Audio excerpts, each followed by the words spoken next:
யோசித்து பாருங்கள். இந்த அதிகாரம் கைக்கு வந்துச்சு, மனிதன் சாவான், அதை பற்றி கவலைப்பட மாட்டான், சந்தோஷம் கொண்டுவார்கள். இதே நீரோமனன் தான் ரோம் பற்றி எரியும் போது ஃபிடில் வாசித்தான்னு சொல்லுவாங்க, அது உண்மையான்னு தெரியல, அதை பற்றி கவலைப்பட மாட்டான். மனிதர்கள் சாகுறாங்களே பார்க்குறோமே, அது வராது, அது ஒரு பிசாசின் ஆவி. அப்போ இந்த மனிதர்கள் மேலே அது எப்படி இருக்கும் யோசிச்சு பாருங்களேன். மேலே மனிதர்களுடைய மாம்சம் எரியும் போது அவர்கள் கூக்குரல் இடுவது ஒரு பக்கம் இருக்கட்டும், அந்த வாசனை, அந்த புகை, அந்த இடம், ஒரு சுடுகாட்டில் உட்காந்து யாராவது சாப்பிடுவானா ஐயா? யோசிச்சு பாருங்கள், ஒரு மாம்சம் கருகுகிற இடத்துல. அப்போ அதெல்லாம் தாண்டி அவனுக்கு அவ்வளோ ஒரு வெறியும் கோபமும் இருக்குன்னா, இது ஒரு மனிதாபிமானத்துக்கு அப்பாற்பட்ட ஒரு விஷயம். ஹிட்லர் காலத்தில் அப்படித்தான் யூதர்களை கொண்டு வந்து 100 பேர் இருக்கிற இடத்துல ஒரு அறையில் 10,000 பேர் அடைச்சி வைப்பாங்க. அப்படியே வஸ்திரத்தெல்லாம் உறிஞ்சிருவாங்க. அது சம்மந்தமான புஸ்தகங்களை படித்து பார்த்தீங்கன்னா இரவில் உங்களால் தூங்கவே முடியாது. அது சம்மந்தமான ஆவணப்படங்கள் கூட வந்திருக்கிறது. அவங்களால தூங்கவே முடியாது. ஒரு வேனில் அவர்களை ஏற்றி கொண்டு போய், ஒரு வேனில் ஒரு 100 பேரை ஏற்ற முடியுமானால் அதில் 1000 பேர் 2000 பேரை திணிச்சு ஏற்றி யாரும் கையை காலை அசைக்க முடியாது. அதை ஏற்றி அவர்களை இந்த கொலை செய்யப்படுகிற இடங்களுக்கு கொண்டு போவாங்க. கொண்டு போய் கதவை திறந்து கீழே கொட்டுனா பாதி பேர் செத்த பிரேதமாய் வெளியே வந்து விழுவார்களாம். நிறைய பேர் உள்ளே வந்து மூச்சு விட முடியாது, விஷ புகையை உள்ளே ஏற்றுவாங்க. அவர்களை உள்ளே அடைத்து வைத்து கூட்டமாக அடைச்சி வச்சு தப்ப முடியாமல் அதுக்கு சின்ன ஒரு ஹோல் போட்டு ஒரு ஹோஸ் பைப் மாதிரி வச்சு விஷ புகையை உள்ளே செலுத்தி லட்சக்கணக்கான யூதர்களை கொலை செய்தார்கள். கொஞ்சம் கூட மனிதாபிமானம் இருக்காதா? இது இந்த அதிகாரங்களை பிடித்து கொள்ளும். அவர்களுக்கு அதிகாரம் வேணும், நாற்காலி வேணும், கலவரம் நடக்கும், மனிதர்கள் மரிப்பார்கள். எத்தனை செய்தி பார்ப்போம். அவருடைய மனசில் அதை பற்றி தோணவே தோணாது. அவன் உட்கார்ந்து தான் உண்டு, தன்னுடைய வேலை உண்டு, தன்னுடைய அதிகாரம் உண்டு, அதைத்தான் அவன் வந்து பார்ப்பான். தினம் அவர்களுக்கு வந்து பேங்க்வெட்டு, விருந்து, பப்பு, டான்ஸு, ஆடம்பர வாழ்க்கை, கீழே இருக்கிறவனை பார்க்கவே மாட்டான். இப்படிப்பட்ட அதிகாரிகளை பிடிக்கிறதுக்குன்னே ஒரு கூட்டம் ஆவிகள் இருக்கிறது. இந்த பொல்லாத ஆவிகள் அதிகாரத்தில் இருக்கிறவங்கள பிடிச்சிக்கிறோம்.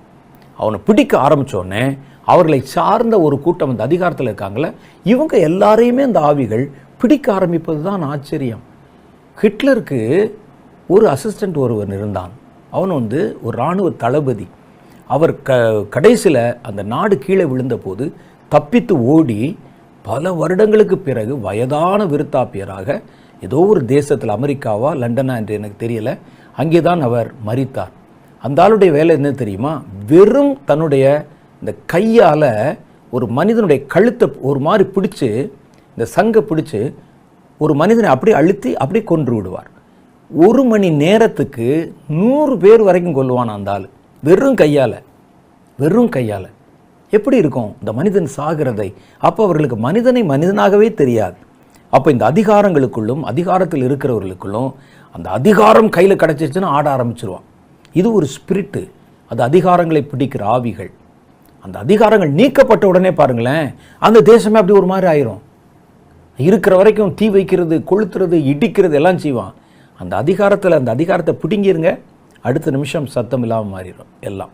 இன்னைக்கு ஜெர்மனி பாருங்கள் எப்படி இருக்குன்னு. அதே ஹிட்லர் ஆட்சி பண்ண இடத்துல அதான்.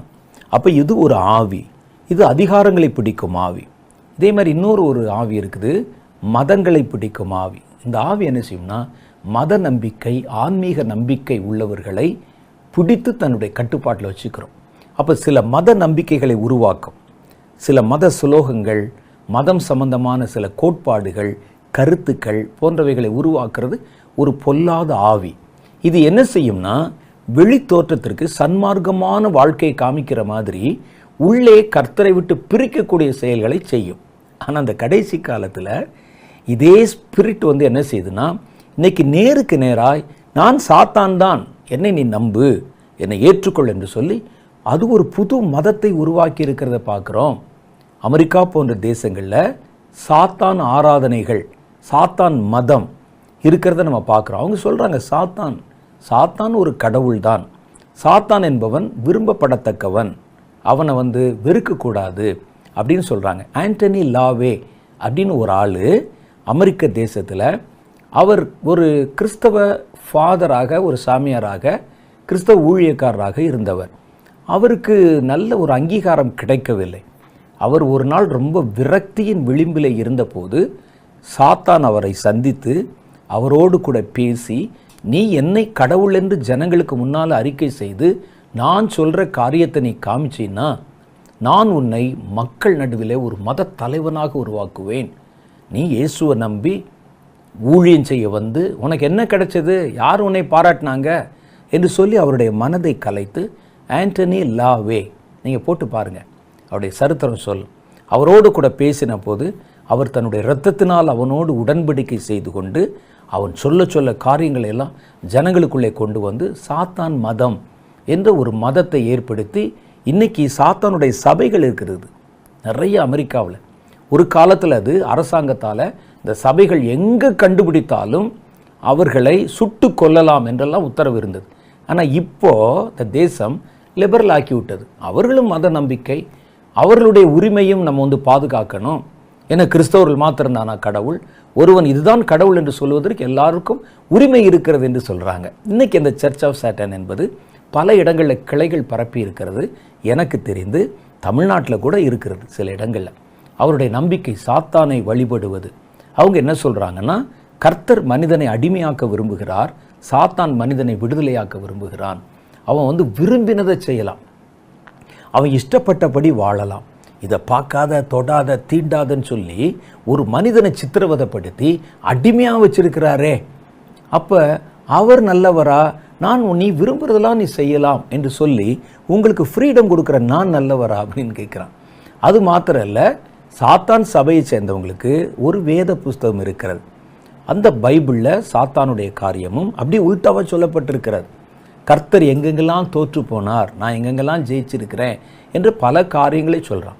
நான் சொல்கிறேன், இன்னைக்கு கர்த்தருடைய காரியத்தில் நிறைய பொய்யான உபதேசங்கள் இருக்கிறது. இந்த உபதேசங்கள் என்ன சொல்லுதுன்னா, கடைசி நாட்களில் கர்த்தர் நாசின் சுவாசத்தில் என்னையும் என்னை சேர்ந்தவர்களையும் அழித்து இந்த உலகத்தை பிடிச்சிருவாருன்னு சொல்கிறாங்க. அதெல்லாம் பொய்யுங்க. ஏன்னா இப்போவே நீங்கள் பார்த்தீங்கன்னா ஒரு பட்டணத்தில் ஒரு ஊரில் நான் பிடித்து வைத்திருக்கிற ஆட்கள் அதிகமாக, அவர் பிடிச்சி வச்சிருக்கிற ஆட்கள் அதிகமாக. அப்போ நான் என் பக்கம்தான் மெஜாரிட்டி இருக்குது. எல்லா காரியத்திலும் ஸ்டெப் பை ஸ்டெப் ஜெயித்து கொண்டே வருகிற நான் தான் கடைசியில் ஜெயிப்பேன். இப்போ இது வரைக்கும் பார்த்தீங்கன்னா ஒரு ஊரில் ஒரு 100 பேர் நல்ல உண்மையான கிறிஸ்தவர்கள் இருந்தாலே பெருசு. அப்படி அவரால் ஜெயிக்க முடியாமல், மனிதர்களை ஈர்க்க முடியாமல் இருக்கிற ஒரு கடவுள் எப்படி கடைசியில் மாத்திரம் திடீர் சண்டை போட்டு ஜெயிச்சிருவார் என்று மனிதர்களுடைய இருதயத்தில் இந்த பொல்லாத காரியங்களை விதைக்கிற ஒரு வேத புஸ்தகம் இருக்குது. அதைத்தான் அவங்க படிக்கிறாங்க. அவங்களுடைய ரிச்சுவல்ஸ், அவர்கள் ஆராதனை செய்கிற முறைகள் எல்லாம் பாவத்தை மையமாக வைத்தே செயல்படுத்தப்படுகின்றன. இதனால் நிறைய பேர் அதை பின்பற்ற, குறிப்பாக வாலிபர்கள் அதை பின்பற்ற ஆரம்பிக்கிறாங்க. அதே மாதிரி நியூ ஏஜ் என்று சொல்லுகிற ஒரு அமைப்பு, அவங்களும் இதே மாதிரி தான் கடவுள் என்ற பெயரில் தேவையற்ற கட்டுப்பாடுகள், பாரம்பரியங்களை கொண்டு ஜனங்களை வஞ்சிக்கிறது, ஏமாத்துறதை நிறுத்துங்க, மக்கள் சந்தோஷமாக இருக்கணும்னு சொல்லி தான் கர்த்தர் விரும்ப, கொண்டாடுங்க அப்படின்னு சொல்கிறாங்க. இதெல்லாம் பார்த்திங்கன்னா மாறுபட்ட உபதேசங்கள். இந்த டைப் ஸ்பிரிட் என்ன செய்யும்னா மதங்களுக்குள்ளே நுழைந்து விடும், மத நம்பிக்கைகளுக்குள்ளே, கிறிஸ்டியானிட்டிக்குள்ளே கூட உள்ளே நுழைஞ்சிரும். கர்த்தர் சொன்னது வேற யாருக்கும் அவங்க வேற ஒன்று சொல்லுவாங்க. ஆனால் அவர்கள் சொல்லுவது லாஜிக் மாதிரி தெரியும். இது அப்படியாக்கும் இப்படியாக்கும் அப்படின்னு பேச ஆரம்பிச்சு புது புது கலாச்சாரங்களை உள்ளே கொண்டு வரும். இதெல்லாம் ஒரு ஸ்பிரிட்டு. வேதம் சொல்லுகிறது உபதேசங்கள் மற்றும் மதங்களை பிடித்து கொள்ளும் ஆவிகள். அது இயேசபேல் அப்படித்தானே, மத நம்பிக்கையை தூண்டி ஜனங்களை கொலை செய்யும்படி வைத்து பொல்லாத ஆராதனைகளை கட்டவிழ்த்து, அந்த ஆராதனைக்கு அடிக்கடி ஏன் திரும்புகிறாங்க ஜனங்கள் பொல்லாத ஆராதனைக்கு? நம்ம ஆராதனையில் உப்பு சப்பு இல்லை, வரணும், நிற்கணும், பாடணும், அப்படியே ஜெபம் பண்ணணும், போகணும். இங்கே அப்படி கிடையாது. டான்ஸு, சோமபானம், சுறாபானம், குடி, வெறி, பாவம், விபச்சாரம் எல்லாம் நடக்கும் உள்ள சர்ச்சில். அப்படின்னா எல்லாரும் அங்கே போகத்தானே விரும்புவாங்க. அதனால தான் பல சமயங்களில் பார்த்தீங்கன்னா பாகால்களை வழிபட நல்லா போயிட்டுருக்கிற ராஜாக்கள் திரும்பிடுவான் உள்ள. சாலமோனுடைய இருதயத்தையே அவனுடைய மனைவிமார்கள் திசை திருப்பிட்டாங்க. சாலமோன் எவ்வளோ பெரிய ஞானி, கர்த்தர் நேராக பேசினவன், கர்த்தரோடு கூட நல்ல ஒரு ஐக்கியம் கொண்ட ஒரு மனிதன், நீதிமொழிகளின் புஸ்தகத்தை எழுதினவர், எல்லாவற்றுக்கும் சிகரம் வைத்த மாதிரி தேவாலயத்தை கட்டினவர்.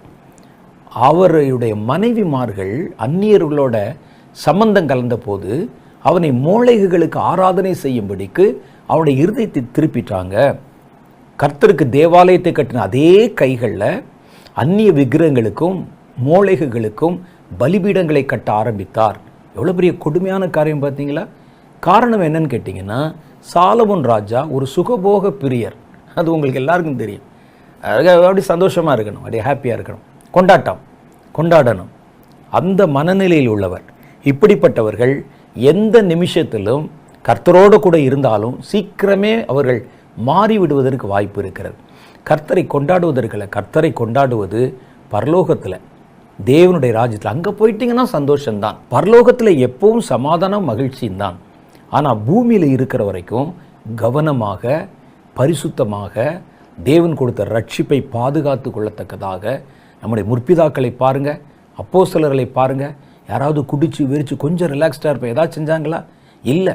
அவர்கள் ஓடி உழைத்து அலைந்து ரத்தம் சிந்தி எவ்வளோ வேதனைப்பட்டு காரியங்களை செஞ்சாங்க பாருங்கள். இதெல்லாம் இப்படி இருக்கிறவர்கள், கொண்டாட்டத்தை சுகபோகத்தை விரும்புகிறவங்க ஒரு பாயிண்டில் இந்த மாதிரி ஆராதனைகளுக்குள்ளே நுழைந்து போய்விடுவார்கள். இது ஒரு ஆவி. கடைசியில் ஒரு ஆவி இருக்குது. இது மாதிரி இன்னும் நிறையா இருக்கலாம். கடைசியாக ஒரு ஆவி இருக்குது. இந்த ஆவி இராணுவங்களை பிடித்து கொள்ளுகிற ஆவி. ராஜாக்களை பிடித்து கொள்ளும், இராணுவங்களை பிடித்து கொள்ளும். இந்த ஆவிகள் மனிதர்களுடைய மனங்களை பிடிக்கிற ஆவியும் அதிகாரங்களை பிடிக்கிற ஆவிகளும் இருக்குது. அந்த ஆவி என்ன செய்யணும்? அப்படி ஏவிக்கிட்டே இருக்கும் ஜனங்களை. இந்த ஆவி, இந்த இராணுவங்களை பிடிக்கிற ஆவி இருக்குதே, இந்த ஆவி என்ன செய்யும்னா இராணுவத்தை நகர்த்துகிறவர்கள், இராணுவத்தை வழிநடத்தும் அதிகாரம் கொண்டவர்கள். இப்படிப்பட்ட ஆட்களை பிடிச்சிட்டு ஒரு இராணுவத்தையே வைத்து மனிதர்களுக்கு எதிராக திசை திருப்போம். சில இடங்களில் பார்த்தீங்கன்னா இராணுவ ஆட்சி அப்படின்னு கொண்டு வந்து மனிதாபிமானமற்ற வழிமுறைகளில் ஆளுமைகளை நடத்துவாங்க.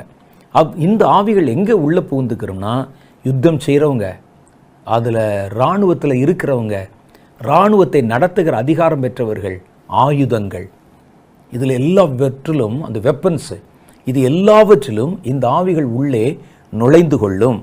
அப்போ இந்த ஆவிகளுக்கு முழு வேலை என்னென்னா, மனிதர்கள் நடுவில் போர்களையும் சண்டைகளையும் உருவாக்கி இராணுவங்களை வைத்து ஜனங்களை ஆளுமை செய்து தன்னுடைய கட்டுப்பாட்டுக்குள்ளே கொண்டு வருகிற ஆவி. ஆசையை காமிச்சு மனிதர்களை அடிமைப்படுத்துகிற ஆவி இருக்குது.